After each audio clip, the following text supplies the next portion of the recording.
Welcome to our office today. Welcome to one more episode of Darte Arte podcast. And I'm here with, let me see if I can pronounce that correct, Trianna Feruza. Yeah? Okay. Hey, he got it. Local Santa Cruz artist, Yeah. musician, rapper, energy, soul, the beach, Yeah. all of those things. Depends on the day. Okay, that's Energy is, okay.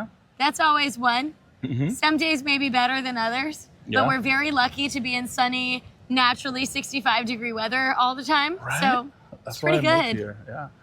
So let's start with the basics. Are you a local or are you an immigrant to this area? Ooh. I consider myself to be a local, although people that were born here may disagree with me. I moved here when I was 2. Oh, I'm 24 yeah, now. You're a local. So oh man, I've you're a had- baby, huh? 24. Had about man. 22 years here. I lived in Portland for about a year, so I guess that's more 21 years. That's okay. But every time I leave, I always try to go to colder places, and then I go, I can't go outside barefoot at 2 o'clock in the morning. Screw this, and then I move back. You're back. Okay. So I've been here my whole life. Gone to many of the schools. As a musician, some of us are bad kids. Uh-oh. I was no different. So when I went to school in my younger years, I went to the Waldorf school. Oh, up I'm a in the Waldorf woods. kid too. Really? Not from here though, from Peru. Yeah. I went to a Waldorf school. Some people don't like it. I loved it. It was my shit. I liked it when I was younger. And then when I was in 5th, 6th grade, it became a little bit more Lord of the Flies for me. Really? Okay. Where there was a lot of social dynamics that were pretty difficult interpersonally for me to navigate. And I felt in such a small class, I felt a little trapped Oh, okay. in those dynamics. But that's not everybody's story. No, I met a German lady from Germany that she enjoyed all the first part of Waldorf, but when she got out, she didn't feel prepared for the world, she said. And Yeah. I only went through 5th grade because my parents ran out of money. Peru was very expensive to go to a Waldorf school. I don't know how expensive it is here, but Yeah, my dad's a construction worker. So how I got to go to that school was that he was remodeling all of those buildings. okay, yeah. I wanted to try to get my kids here, but the only way I could see affording it is if I taught there and then go there for free. That's the only way I could make my kids go You there. would have made a great Waldorf but teacher. I think I still would. I'm not retired yet, but I don't know. I haven't done. It's a lot of work. It's a lot of work. It's a lot of just being a teacher. Like it's a lot of work. I and think you could be a music teacher there. I'm a biologist by love it. school. Yeah, so music is the secondary thing. I'm just learning with the chords and the guitar. I'm learning about harmonics when you sing. For my 40 years of life, I denied it until Swissy started telling me, no, you can harmonize. I know you're capable. Do the one that I don't know what they're called, but I'm not. Yes, the 1, the 3, the 5. Those are all intervals. That was perfect. I still feel so foreign to it. But yeah, so we're jumping all around. I love Dad, it. I Waldorf. loved visiting Yeah. you. It was Okay. rad. What is your earliest memory of arts, right? Was it like because it's always different for each person. I don't know how early on you were connected to arts from painting perspective, something you watch, a movie, a song that you were like, oh shit, this is kind of like, what's your earliest memory of something connected with art? There was no life without art for Okay. me. My grandfather, Suleiman, was in David Lindley's first Middle Eastern psychedelic rock band called the Oh, wow. Kaleidoscope. Okay. And they toured with Big Brother Holding Company. They did some shows with the Grateful Dead. Oh, He was, wow. doing after hours gigs with Jimi Hendrix. And that was kind of my grandpa's That's crazy. background. And then my grandmother is a belly dancer. And back in the 70s, they weren't paying, exotic dancers. Because back in the day, exotic dancers included the belly dance scene because they didn't have more language around it. Okay. yet because it was so new to Los Angeles. And so they weren't paying dancers anymore. So my grandmother and a group of women created the first exotic dancers union in the 70s called MECTA, which is Middle Eastern Coalition Dance Association. And this is down in LA? So this is all Los Angeles, late 70s. And so my grandmother was a professional belly dancer. My aunt later became a belly dancer. My dad grew up in East LA doing punk rock and metal, and he was a drummer, and my uncle was a bass player. So you just were born into this, My right? mom's been belly dancing since she was 9. So my mom was belly dancing with me in her tummy. So I was getting down in utero. Wow, okay. I think but you have the earliest. I think the memory that I can remember is I grew up at music camps. Okay. So that's like, Strawberry Music Festival, Old School Renaissance Fair, Middle East Camp, Sweets Mill, kind of that, just like smaller music camps, Lark in the Morning, things like that.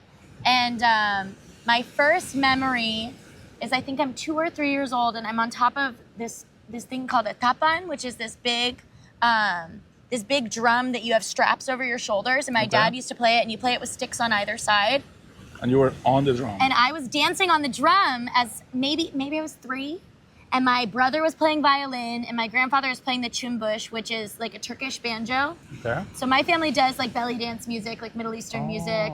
I'm Hungarian. And so I remember dancing on that drum, and my sister's belly dancing, my aunt's belly dancing, my mom's belly dancing, and there's, 150, 200 people dancing around us. And just to paraphrase, I was feeling that high, that performance high. And for lack of a better term, I was just, dancing on that drum, and I was like, fuck yeah. This is fucking rad. That's awesome. And That's crazy. there's this video of me when I was 5 at my grandparents' house that my grandfather took of me. And I did musical theater while I was younger and was very into theater. And my grandpa asked me, and he goes, Trianna, what do you want to do when you grow up? And I was like, I'm going to be in Hollywood. Oh, okay. And he was like, well, what's your backup plan? And I was like, Broadway, if I have to. And then when I was about 9, I got into poetry. And then when I was 10, I picked up the guitar and started kind of realizing I could make my poetry into songs. And then by the time I was 13, I recorded my first little project, and then started being in bands that weren't my family band from like 15 to now. And I've been really lucky to have it be, one of my full-time jobs my entire working career, which has been, 16 through Wow. 15, 16 through 24. That's awesome. And now I'm a gigging musician. I'm a music teacher. I work independently and through everyone's music school. I'm a voiceover actor. So the theater's still there. I'm a massage therapist, and then my dad does construction. So I've been working construction with him since I was like 10. Yeah, that keeps you. So I can, dude, let me tell you, I'm the tile guy. I did That's some me. Roofing in Miami, Oh, which was the fucking miserable. No, in Miami. No, we hate roofing. Ooh, it was It's bad. miserable everywhere. Yeah, It's but not Miami, great. I'm telling you, that I'm heat. sure. I did it for a couple of weeks, and I was like, I need to find something. LA or Florida? Florida, Miami, Florida. Yeah, Yeah, that's where my sister lives. horrible. It's hot. It's horrible. I hate it. It's where all the rich I love New my Yorkies go. people. I love the diversity there, but the weather. That's why I'm here. Main reason. I thought I could speak decent Spanish until I hung out with a bunch of Cubans, and then I was like, I suck. I'm slow. I was born in a speaking Spanish country, and the Cubans, let me tell you, Oh my God. it's something else. But it's But I learned the lingo. It's so good. I have to learn how to speak in half words. My slang is not up to date. I'm not cool enough yet, but I'm learning. yeah. And our slang is different too. So if I spoke Peruvian slang, no one would understand unless they were Peruvian. But I love so when I came to Miami when I was 17. The least thing that you learn is about the American culture. You learn about Latin America and the islands and the Latino islands. And my slang grew like exponentially. And now I drop all these international slangs in my songs all the time. And I love it. I and know, some people I've don't get it. And I'm like, fuck it. I don't care. I got it. I do it for me. I got it. I saw. So that's awesome. You're here in Santa Cruz. Is that what you were already here, right? You said you moved to Portland for a minute, but when you're 15, 16, you're in Portland with bands? No, I was. I mean, sorry, in Santa Cruz. Yeah, so I was in Santa Cruz, and then I moved to Portland to get my music and sonic arts certificate from Portland Community College from 2018 to 2019. So 18 to 19. Okay. So when you're here and you're 15, tell me your first experience on that first band. How did it start? Who did you talk to? Like, I love the little stories of like, oh, I saw this guy at an open mic. I don't know what the story is, but please. Well, I had my family band, and then I had this group called Tree Awesome and the Ubiquinauts. Yeah, that's all. Where my dad, I've had a best friend since I was 11, and her and I live on the same property now. We're very close. Shout out to Malia, she's so great. But my dad had names for us that was Tree Awesome and Malia the Magnificent. Okay. And those were our little nicknames. little names as our duo.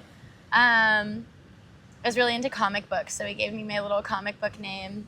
But I started Tree Awesome and the Ubiquinauts because at the time I was exploring altered states of consciousness. And then the Ubiquinauts were astronauts that traveled ubiquitously spreading music throughout the galaxy. That's awesome. And that was my concept. And we actually had a residency for like 2 years at Bocce's Cellar. And I remember because I was a minor, I was the only one of my friends that could get in because I was performing. So I could only, when you're a minor and you're performing in bars, because I'd done it a lot with my family, legally you're allowed to be in there while you're performing. And then as soon as you're done performing, you have to wait outside, et cetera, et cetera. And so... Yeah, I did that to my sister with my first band in Miami. She was 14. Her and her friend were a trombone and saxophone for my band. So I put them in like all these crazy places. But and it was as long as we were performing, yeah, it's a different. Lucky. It's you. Yeah, you're getting into somewhere you're not supposed to be. Oh, it's so good. It opens your. I don't know. It's, I loved it. An experience that one's not supposed to have. But it's awesome. Sorry, not supposed to is right up my alley. I love You Can't. Okay. Where That's I go, good. Really? Interesting. I don't know about that. What if I could? It's nice. I have a little bit of that. Oh, I know you do. Come from the same cloth on that account. But so I would play there, and I was working at the Bagelry at the time. So my band was my dad, one of my coworkers, Zach, and then we had a bunch of bass players kind of come in and out, and that was a band for a while. And then How you started? Were you singing already? Mm-hmm. Okay. So I was singing and I was playing guitar, doing solo gigs or duo gigs with my dad. I was also a singer in my family band that did like belly dance performances and like haflas, which are these big like belly dance meetups, etc. And so I had done that since I was 2. That's crazy. So that was pretty. The stage, also growing up at music camp, I kind of got to do like my own performances. So I've had a place that I go every year that I get to workshop being on stage, which has just been such a gift. I'm very comfortable.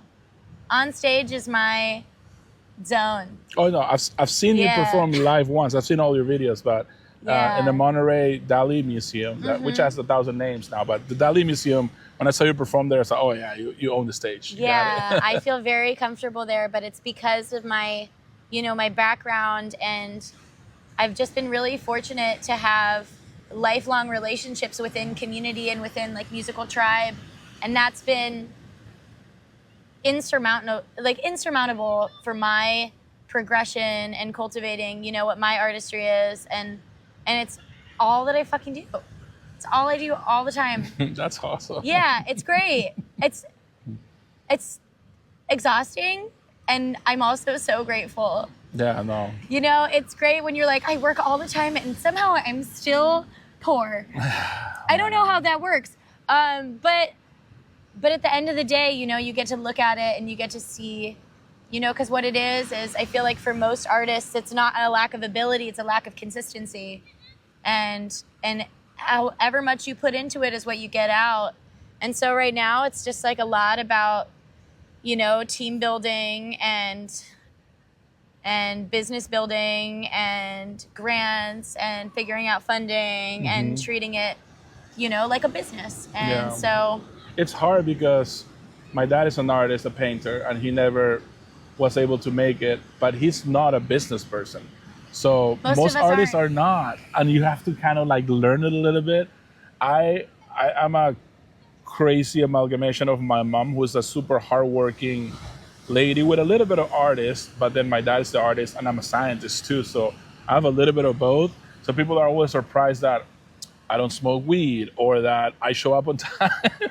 So, but you're the artist, you're the crazy guy on stage that is like, you talk about all of this rebellion, yet you're like punctual and you deliver and so it's like I have this both sides, of the equation, I guess. Well, but I think that's what makes being a professional versus not being a professional. I think that's what it is. If you're late to your job, you get fired. Yeah. And you don't get it's get a referral. And it's you hard don't get in a this reference. industry. No, that's true. But I think that's what I'm talking about. It's not a lack of ability. It's a lack of consistency. And what you need to bring to your workplace is that you're easy to work with. You work hard. You show up on time. And you have a good product. Yeah. And that's, as a musician, that's your business. And how do people feel like what you're doing is you're a wizard and you're cultivating an atmosphere. And what are people taking away from that? That's your brand. That's the experience that you're providing, and that's your business model. It's like, what do you bring to the table? What does that look like? And that's how you sell it, and that's how venues know how to promote you and want you back, because they know what you are, and it makes their job easy. Like that's what everybody in the industry wants, is to have a little bit easier of a time. And as the musicians, nobody's gonna make it easy for us, because there's so many of us who want it, But that's what the defining factors are. Is what makes you different. Consistency and professionalism on top of your talent. Yeah, I agree. But there's always that. Some people still, which I hate, that consider the music to be like your hobby while you do your real work. This happens a lot to artists. But then there is that other factor of, a retired group of accountants that start a band, and then they don't care about the money, and then they play for $100 at the venue, and then when the venue asks you what's your price, they're like, no, we usually pay like $100, $150. I don't know. I have conflicting feelings about that. I think they messed up the market when there's people that don't care about the money. I don't know. I wanted to ask you what's your totally agree. I think that I would like to figure out how to unionize within the Bay Area as musicians. Because it's just not feasible to live here. It's crazy. Some people sometimes tell me like, oh, you're money hungry. And I'm like, no. If I try to be nice and break it down for them, if I have an 8-piece band and you're offering me $300, we're walking with less money than somebody makes at McDonald's. Let's put it that way. Not looking down on anybody, but just to put a perspective. Between the driving, setup, and sometimes it's like, bring your own sound. It's like, this is insane. And I feel so bad turning down gigs, but I'm at that stage. And I tell them, if you don't have $1,000, I can do 2 people for 4 or for 200, And they're like, oh no, we want a full band with the drums and everything. I was like, how? But then they find it. Then there's some bands that do it. Yeah. I'm not saying the product is the same. But no, the product's not the same, but I also think that I didn't want to get all controversial, but I don't think think it's controversial at all. I think it's a real factor, but I think also that the market is so saturated with people that just want to play that a lot of restaurants specifically, the value isn't the necessity, which is very different from a big established venue. Is they will shell out more money, but you have to bring in a crowd. Yeah. You know what I mean? There's a trade-off for that. And that's where the business side of it really locks in, is if you have a certain price range, there are certain kinds of venues that you can book at. And that's, you know, your baseline. Right. And that's, as a business, you know, what you know is that those smaller restaurants, they're not going to do it. That's why what you're trying to get is corporate gigs and private party gigs and bigger venue gigs. And even for those bigger venue gigs, if you're an opener and you the money doesn't go for you. No, it's not for you. And that's not the point. Which is interesting. You know, it's a lot about, you know, for me, a lot of those gigs, especially if they're offering less money, is because there's a lot of, oh, well, you need the exposure. You know, what is exposure? Yeah, exposure bucks don't pay the rent, let me tell you. No, they don't. They don't. But however, I do have a thing where, you know, I weigh out, you know, what will this do for me? It's true. What are the pluses and minuses of this gig? You know, is it for friends and family? Is it for, you know, a restaurant that would potentially book me monthly? Is it a residency that, you know, like, is there, like, what's the opportunity for growth? Right. And if I were to get exposure, what would that exposure look like? You know, where we're about to hopefully start a residency at Music City in San Francisco. We have a gig there tonight. Hey. And what they've been doing is they've been, you know, having a lot of independent artists come through their venue, and they've been booking in San Francisco for a long time. They're absolutely lovely people. And what they do is they have a hotel, recording practice space, and live music venue and bar in one establishment. That's awesome. And so they're doing super cool things for the community. But that's, you know, that's a venue where you don't know who's going to be recording at those studios. You don't know who's going to be staying there. You don't know who's doing what. And so it's such a lovely, you know, opportunity where, like, yes, they pay us great. They're so kind, and we love them. We love Music City. Hey. And we're so excited to potentially start a residency there. But also, like, that kind of venue would be somewhere where I would go, you know, this would be worth it. Because for sure. the opportunities that are potentially there are worth my time. No, I feel the same way even with nonprofits, or if they're doing that free thing at the park. And if they don't have a budget, or if it's very low, I'm okay with that. What I've encountered that I don't like is when a DJ or an MC organizes something and only they're getting paid. That's the shit that I'm like, if someone's getting paid, everybody should get paid equally. But if you know, if it's volunteering, I'm fine with that. I just don't like the feeling of being used. I totally agree. I hate that part. Yeah, I'm 100% with you. I also think that for park events and community events that are going to guarantee a turnout, that's something that's worth it. You know, because a good amount of people are going to hear you for the first time, and that's worth it. Because of, you know, if you put your name and a your QR audience. code, you know, 500 people are going to hear you for the first time. That, for me, totally worth it. Also, for me, you and I are very similar in the, like, I'm a community girl. That's what I do. I throw the community events. I do this, I do that. I'm actually throwing a women's showcase on October 18th at the Shanty Shack. It's a donation-based show. And it's all women vendors. It's all women-fronted bands. Nice. There's going to be like 12 bands. There's going to be like 20 vendors. It's going to be rad. Awesome. You should go. Yeah. And send me your QR code. I'll put it on the episode. Will. Yeah. I will. I'll send you my Bands in Town link. Yeah. And but I think for a lot of the DJ shows too, is there's community-centric art and there is self-centric art. Yeah. And it doesn't mean that the self-centric art is bad. It's just that when you are working with certain people, it's not the all for one and one for all. Oh, yeah. You know, it's the what am I getting? And that's fine. I feel like a lot of times for good promotion people and good DJs and good MCs and good musicians is you have to have an amount of self-orientation to practice that much and to put that much into it. Is there's, you know, it's not selfish, but you're self-full.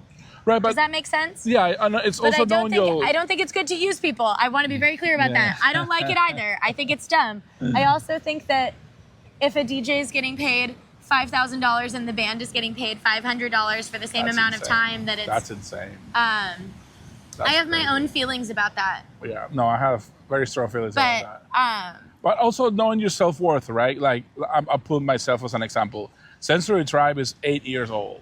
So I don't want to play, unless it's a community event, I don't want to play for less than $1,000 per hour. And this is something I came up with, just being fair. I know it's not industry standard. I know it's not cheap for some people, but I know it's not expensive if you break it down.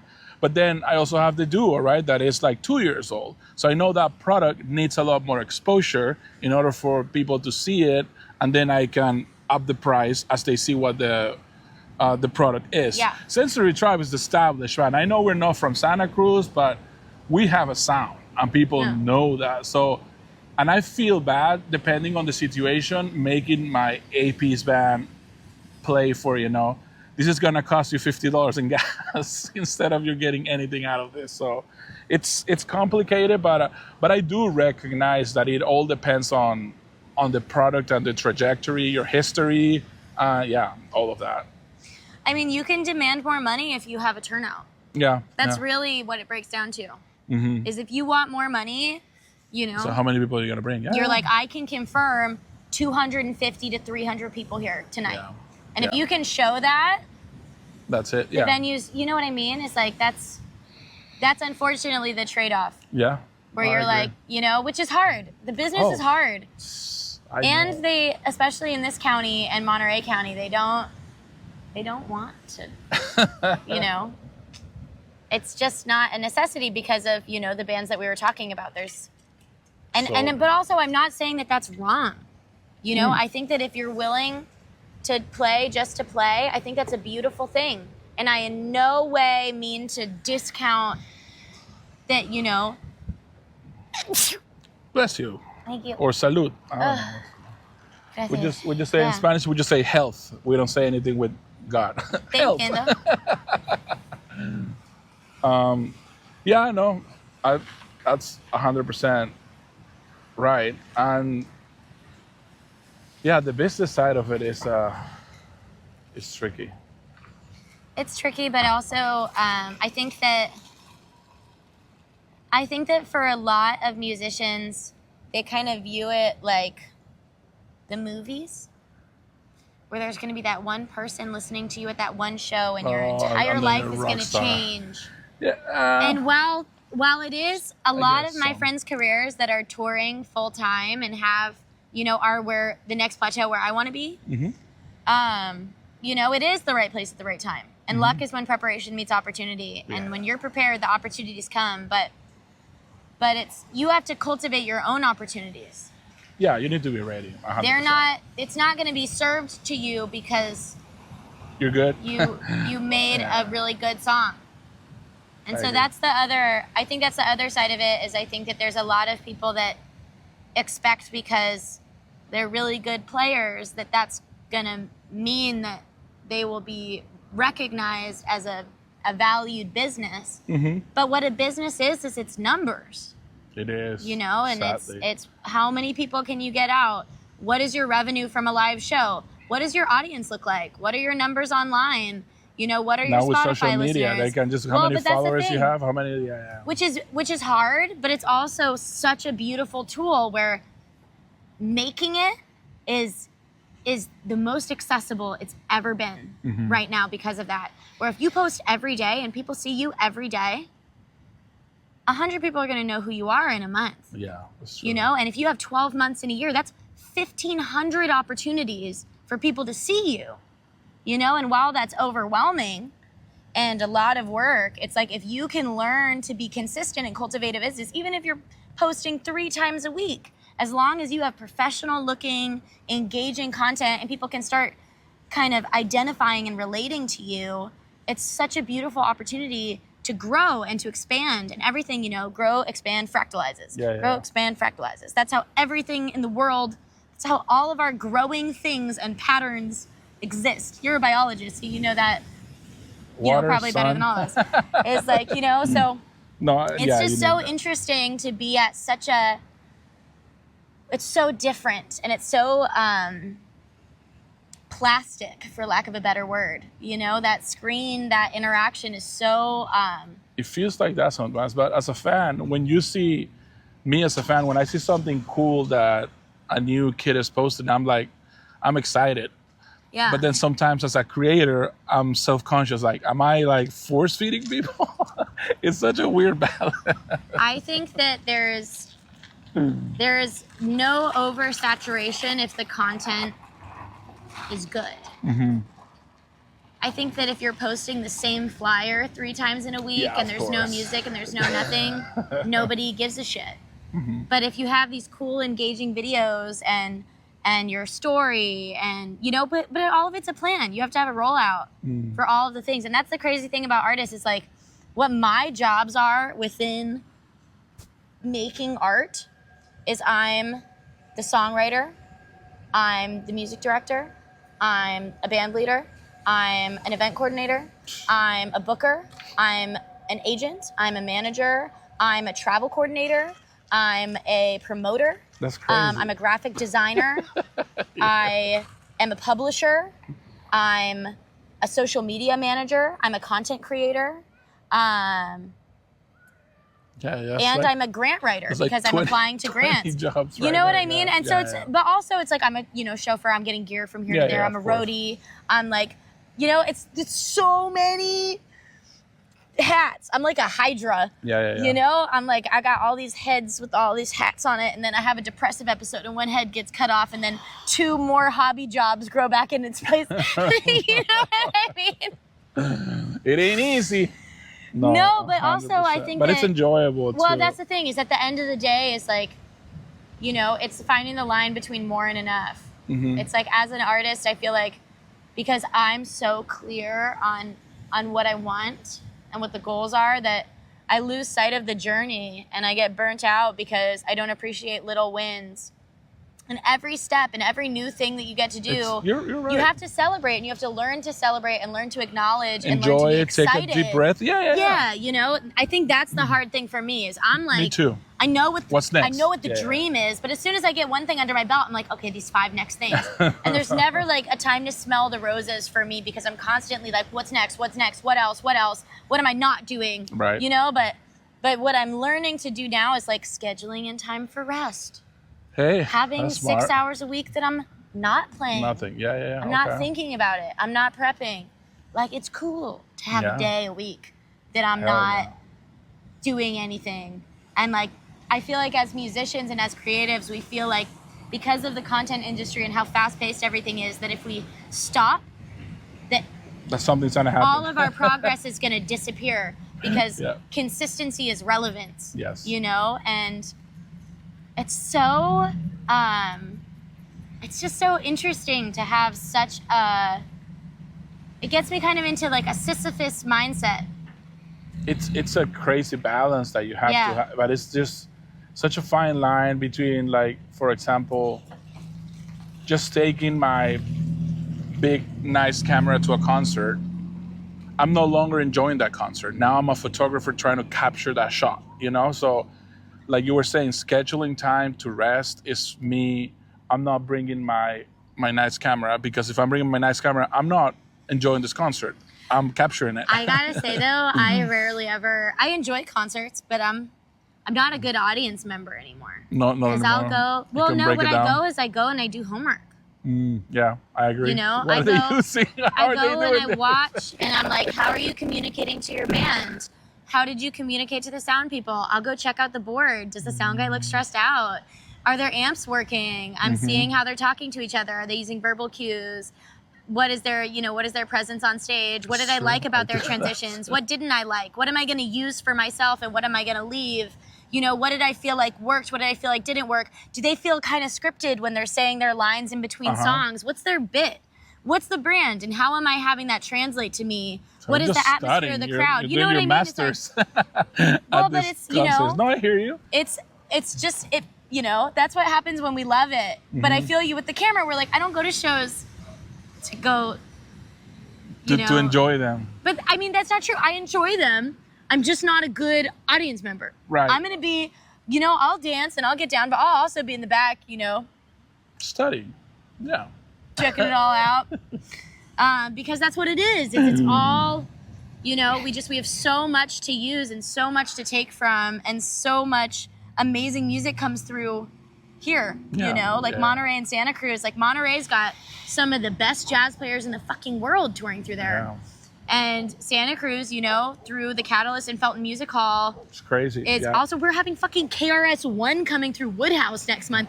You know what I mean? It's like, it's crazy how there's so much to take from and to watch and to learn. But the thing about Santa Cruz is that it's not a lot of space to grow here. Because it's like, it's you versus all the Grateful Dead. Dad, not that the Grateful Dead's not great. Don't castrate me. It's all good. Grateful Dead's fine. I don't know one song of the Grateful Dead. I know we don't who need they are, Grateful Wednesdays, Sundays, Thursdays, Mondays, and Tuesdays. But that's just my opinion. Is that you? Yeah. Okay. And yeah, no, I hear you. Hey. But but it's good. It's good. So it's a lot of homework and a lot of doing things. But also at the end of the day, it's I'm so grateful to have something that beats my heart for me, and I love it. And I love it so much. And I'm having fun and feeling fulfilled. Well, but also I feel like after things like going through the fentanyl epidemic, which is something that we're still pretty significantly in right now. Half of the people I grew up with died. Fuck, man, and they died before they were in their mid-30s. And that's so crazy. I feel like for me, what all that death does is like, why am I alive? What's the point of being here? And if I died tomorrow, could I look back at what I did and go, yeah. I'm happy with that. And I think that that's been a lot of what's shaped my professional music career in the past couple of years is it's heavy. The world's in a really heavy place right now. And I think that there's so much corruption in the world, and one thing that will always remain pure is music. I agree with that. It is not the industry, but the creation of. The industry is fucked. All of industry is pretty fucked. But what's not fucked is creating music and playing music and coming together and celebrating while dancing and singing together. Yeah. Like, there is a purity in that form of celebration that has been untainted. And it's true. And it's so just magnanimous to get to cultivate those spaces. Yeah. And and there's a bunch of businesses that do that's their soul and core when they start with that. And I love that. Getting a good relationship with like a few breweries here, places that are not, you're not background noise for them. And that's so important. I call those wallpaper gigs. Might as well just do a playlist. Yeah. It's fine. I'll make $100 to play pop songs on an acoustic guitar in the background. I'm fine with that. We all need it. But okay, I want to go back more to your transitions. First band we left off, it was, how do you find, like, not with your family? Was this through school? It was through my job. Through work, okay. How was the process? It was good. Did you go like, hey, you guys want to do a band? Yeah. I need this, yeah? And then I had them all meet at my house and we rehearsed, and then we found a place to play and we played there. That's it. Yeah. For me, the first time walking into a band, I attempted it in Peru, but I didn't have the means at all. I remember in Peru, I played drums once that they were like maybe a snare, a cymbal, not even a hi-hat, and a kick that I thought it was so precious that I got to play that. And it was me and two friends in acoustic guitars. But like you, I also started with poetry. I was a little later. I did poetry starting at like maybe 11, 12. And then I translated that into like, I can make this a song by the time I was 15. But I'm not a good guitar player. I suck. So it was really hard for me to find a guitar player that would like my poetry to make this thing. Yeah. But then when I moved to Miami, I was 17 right after high school. And I met this guy, really good guitar player. He was also from Peru. And they had Spanish rock cover band. And I lied. I was like, yeah, I'm a front man. Yeah, I've been a front man before, which I hadn't been. But I knew the songs, and I grew up with them. So I became the front man of this band that within a month and a half, I was like, fuck covers. I can write my own shit. And I just started writing, and the rest of history.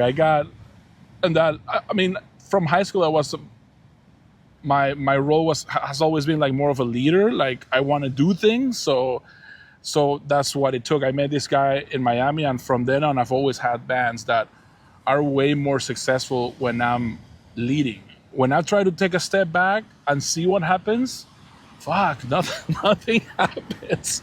I need to all right, let's do this for real. But I've had like 6 or 7 bands. And I started Sensory Tribe with the idea back in 2016 of a little bit more of a communist mindset. Like there wasn't a boss, which is good for some things, but difficult. Bad for very. It's hard. It's like I almost. We love each other as musicians, but we're hard. We're little. I call it ego eggshells. There you go. Oh my God. It's so sensitive. Everybody's so sensitive. Many things. And not only that, but when you have to include every person on a decision making of... No, I don't do it. Actually, I learned. I know better. I like input. I'll listen to everybody, but I'm the say. There you go. Yeah. See, I was exhausted to do that because I have been doing it in Miami for so long that I thought, how can I get people invested into this project is if they're also the boss. But not every person has the boss capability. So it's a fucking fair. No, but also I think people like the idea of taking on responsibility but don't like taking action because it takes a lot of work. It's work. It's more work. And it's a job. Yeah. You know, and not everybody wants to run the ship. Yeah. It's a nice concept. Yes, I agree. It looks good when you look at other people doing it well. It's never easy. I can tell you. And before we were Sensory Tribe, the way I started summoning people is anyone I met in Monterey back in 2015, I invited to my house, and my wife did not like this idea because it's a bunch of fucking strangers in our living room right now. This apartment every Wednesday, and we still practice with the tribe on Wednesdays. So for 8.5 years or more, every Wednesday at 6:30 at my house, I start asking people, hey, you jam, you play guitar, come to my house. Back before Instagram was big, a little bit of Facebook, but mostly email and Craigslist. So there was a rotating group of musicians on my house every Wednesday night until same people started showing up. And then it wasn't even my idea to create a band. I was like, no, bands are difficult, let's just jam. Because if we do a band, I want to do it right. I want to fucking do it or not do it. Those are my two options. You either do or don't. I don't want to half-ass it. How very Yoda of you. Well, there is no try, or you do or do not. That's it. But 8 years later, I can say a lot of turmoil, and with that idea of everybody makes a decision, makes things slower. But I feel that when the magic is there, it works so beautifully that I'm willing to go to the other part of sacrifice. I commend you. It's so easy. I think that's great. What a beautiful ethos. Oh my God. Good for you. I admire your patience. Thank you. I, at 24, have not learned that skill yet. But I love that you've learned it.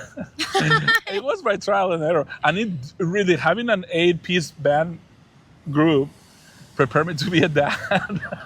I'm sure it fucking did. You hear that? You have impending parenthood. Make an 8-piece band, and then toddlers won't be shit. Oh, won't be shit, bro. You'll be like, terrible twos? Yeah.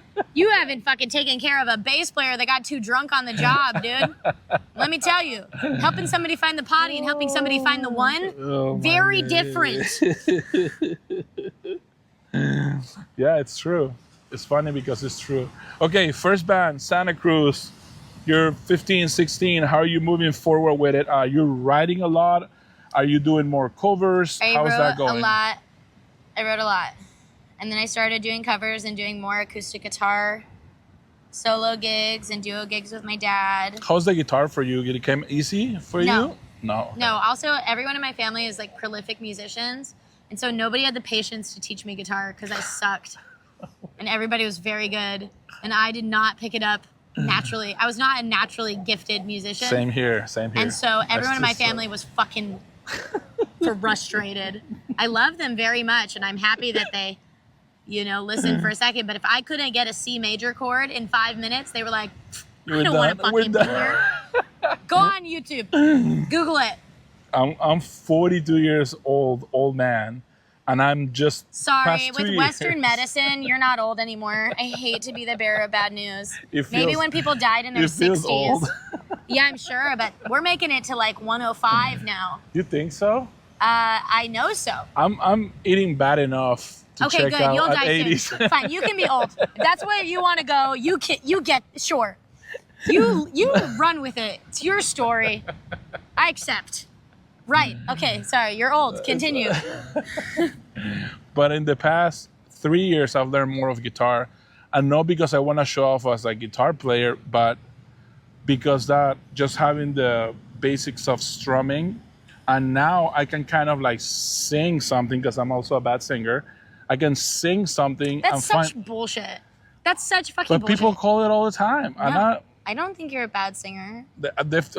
I think that the comments is like, that's a beautiful song, nice lyrics. Now you need somebody to sing.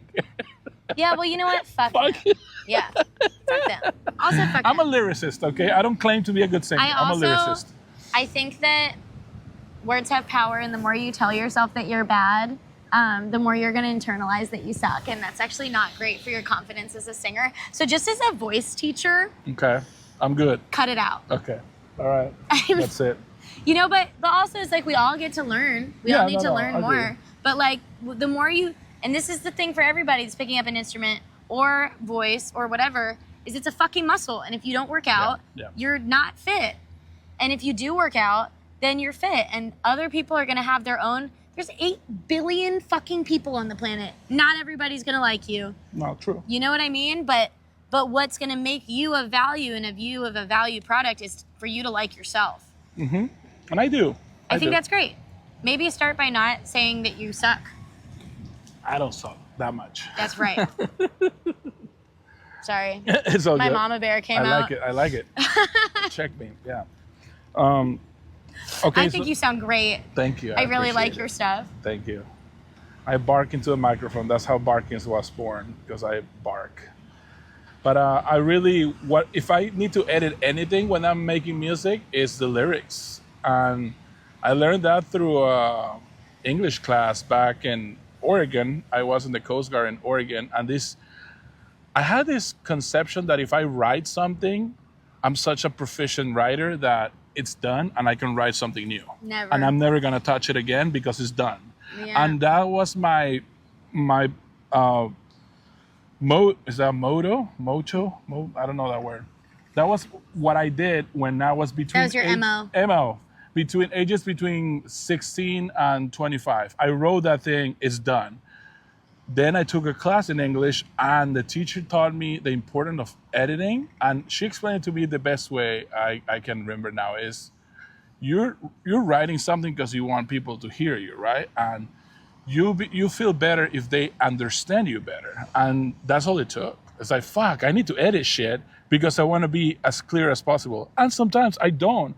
Sometimes I want to be as scripted as possible as I can. So only a few people know what the fuck I'm talking about. If I'm talking about a specific place in Peru where it's a slang, a term or whatever it is, or an inside joke.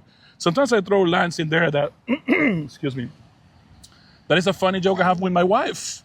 I have a line in a song that no one knows what I mean, but what did I say? God, shit, if I remember my own lyrics.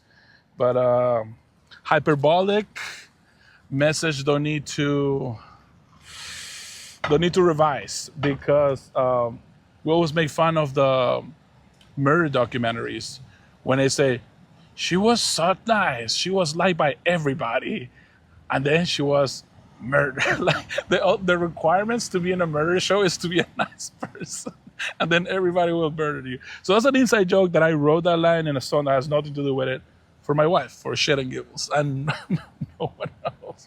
I love that. But then you want to be super clear on, I really want people to think about this, so how can I say the best I can? Totally. And that's when, after I do like a track, even not after mastering, but after a few mixes, I listen to it and I'm like, okay, I can change this word. I can change this. I can take off words too, you know, sometimes less is more. So I go crazy with editing the lyrical structure of a song, but not specifically with the perfect delivery of the voice. Totally. That's not my strength per se, because I don't suck at it. Okay, so Santa Cruz, what year is this? You're 15, 16? So 15, 16, and then at 17, 18, I was going to Cabrillo. Then I went to Portland Community College. I was in a band called called Side Piece that turned into Wave File. We just released our album a couple weeks ago. Nice. And, so still an active project? Yeah, not particularly. No, okay. It's But just the thing that you had. Now I'm in like 9 bands, and a lot of people are doing that. work a lot, and it's been really lovely. Getting to be a musician for a living has been really lovely. I'm actually about to release an album with a dear friend of mine, Ryan, aka Farai Pan. And we're going to release a project called Go All Night. And we've recorded music videos with Dane Allen. Oh, he's a killer. AJ He helped me with my video. And all Man, of the these people you amazing... summon, how do you do that? You What? summon so many people for your videos. Everybody loves you. I think that everybody wants to do cool things. And as long as you set up the cool thing, people will show up. The only time I summon a lot of people, I don't know, you probably don't know this story, but with Barkings, this was our most ambitious plan ever back in October of last year or something like that. And we got about 30 or 40 people to show up for like a party, and it got shut down by the police. It was bummer. our biggest project yet, and it went out bad. But yeah, I'm trying to do simpler things. I can't ever, because then I'm like, oh, I did one day of shooting. I want to do a music video that is simple, I said to myself, which I knew that I was lying to myself with the simple part. I was like, I'm just going to be me on the bicycle. I'm on my GoPro, and I rap throughout the song. I just ride the bike. And then I was like, but then you don't see the bike. So I need another day of shooting of me riding the bike. And then I was like, maybe if there's a pink car behind me, so now I need to find a pink car. I'm like, fuck, this is no longer simple. Yeah. Well, it's impossible because it snowballs. It snowballs. But what I do is I'm a great storyboarder. Oh, I don't do that. So I have suck the at that. idea, I write down the storyboard, That's I have my smart. shot list, I know who I need to bring, I send out a call for those exact people, and everybody shows up and they have a job. And most of the time when me and Dane shoot videos, it takes about 3 hours, 4 Damn, hours. dude, that's our...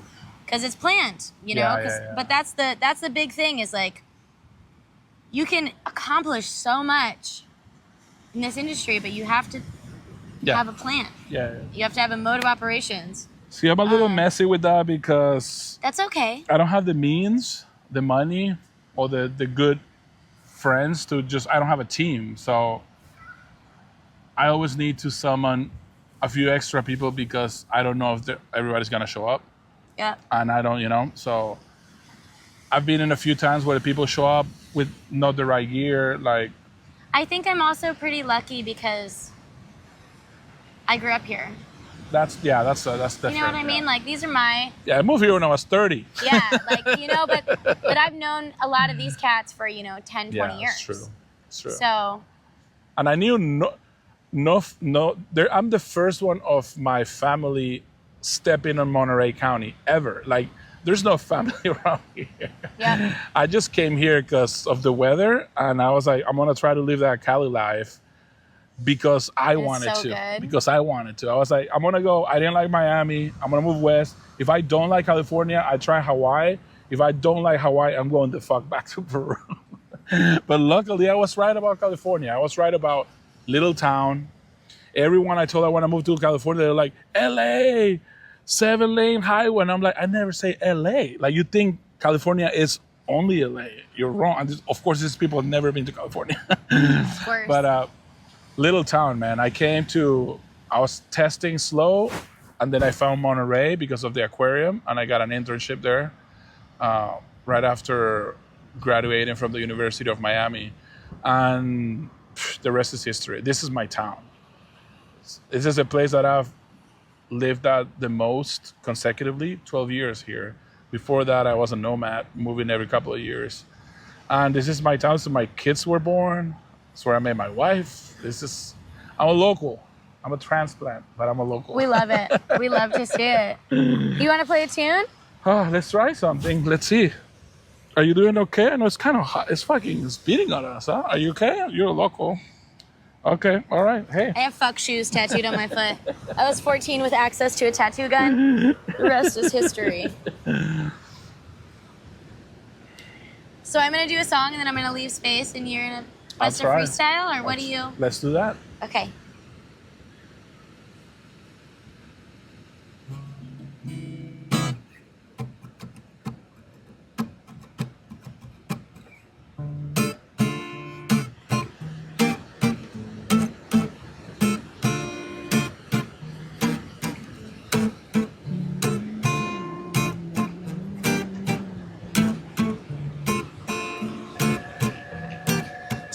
A little bit harder.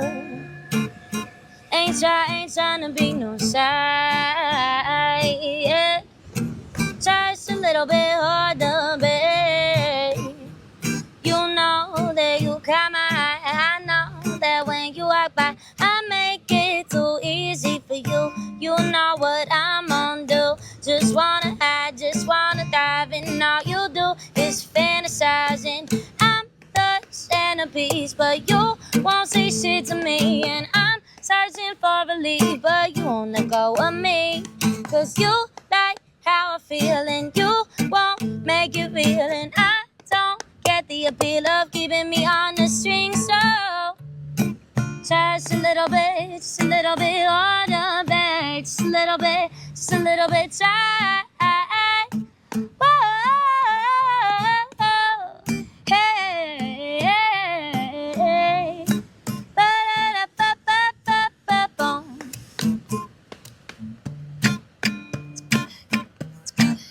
Dame un poco de eso, ay que yo te quiero contestar.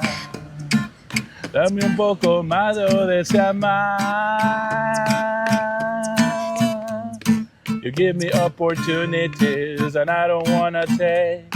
I take my time and I don't know how to behave. Every time I hear your voice, I'm going back for more. I don't wanna say it, I wanna see it again no more.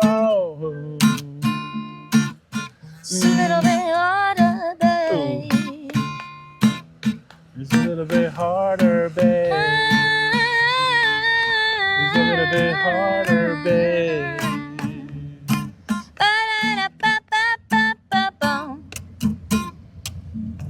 En mi mente seguiremos bailando para siempre. Tus besos lo quiero toda mi vida, porque tus ojos me persiguen los sueños. Tus manos me agarran el corazón.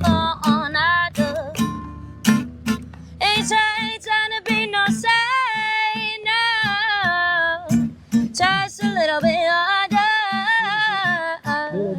You know that you got my eye. A little bit. A little bit. Hey. Caught me a little off guard there. How you doing on time? You want to end this, or you want to tell me some more? Oh, thank you so much. Gracias.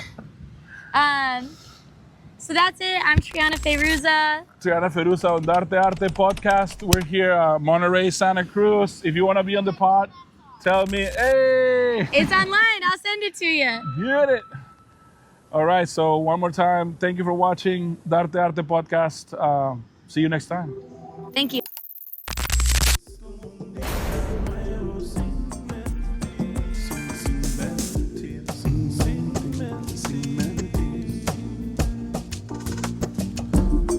verdades que no se dejan mirar.